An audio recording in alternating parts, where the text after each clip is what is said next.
before they held the world's greatest office, before the speeches, the flags, and the history books.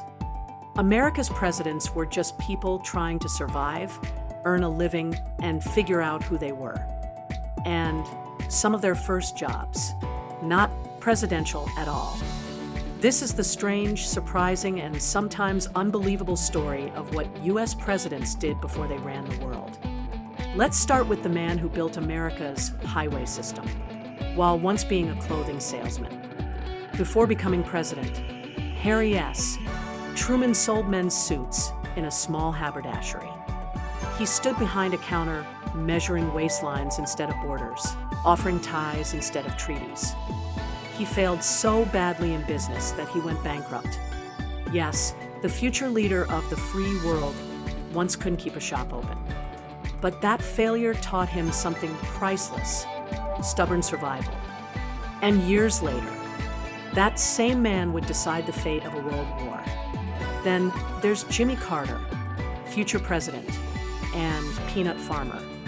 Before entering politics, Carter worked the soil with his hands, ran a struggling family farm, and lived a life closer to the land than the capital. When he became president, he actually sold his peanut business to avoid conflicts of interest. From tractor lines to foreign alliances, his journey was literally from dirt to diplomacy. But few presidents had a more dramatic transformation than Ronald Reagan. Before he stood at podiums, he stood behind a microphone. Before he led nations, he narrated baseball games. Ronald Reagan was a radio announcer and later a Hollywood actor. He spent years pretending to be heroes on screen long before he became one in real life. When he entered politics, people laughed.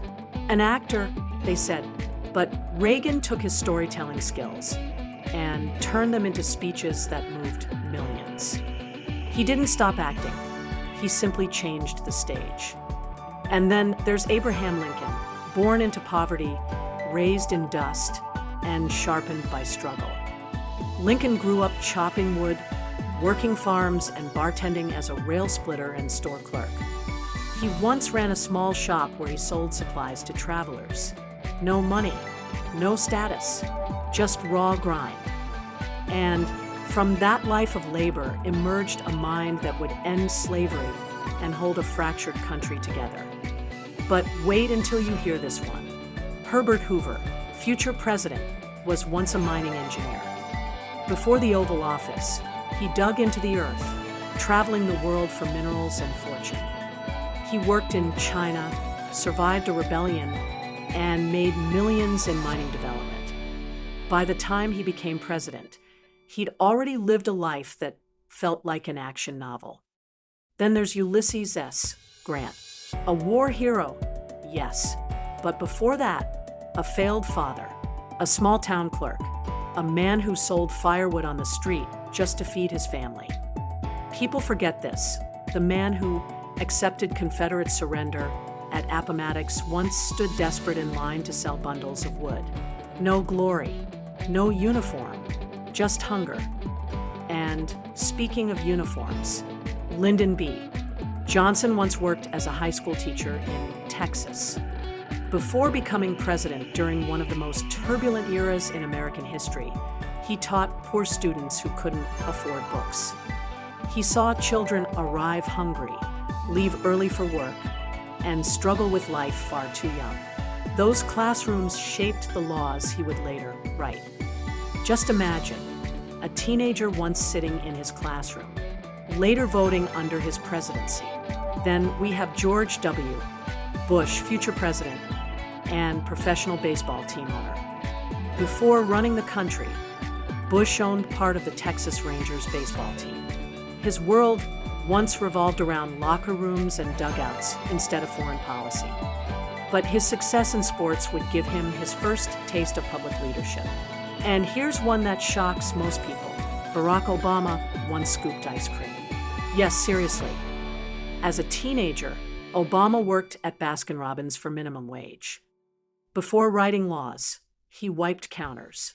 Before giving speeches, he served sundaes.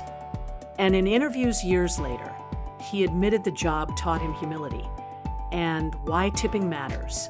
That might be the most presidential lesson of all. So what does all of this tell us? That no one starts powerful. No one is born presidential. No one's destiny begins on a stage. It begins in kitchens, on farms, in classrooms, in shops, in dust, in disappointment.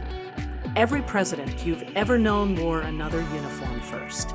Some carried ledgers, some carried labor, some carried nothing but hope. And maybe that's the strangest fact of all. Before they led a nation, they were trying to survive just like you. If this surprised you, fascinated you, or changed how you see leadership, hit like, subscribe, and join us again. Because power doesn't start at the top. It starts in the shadows,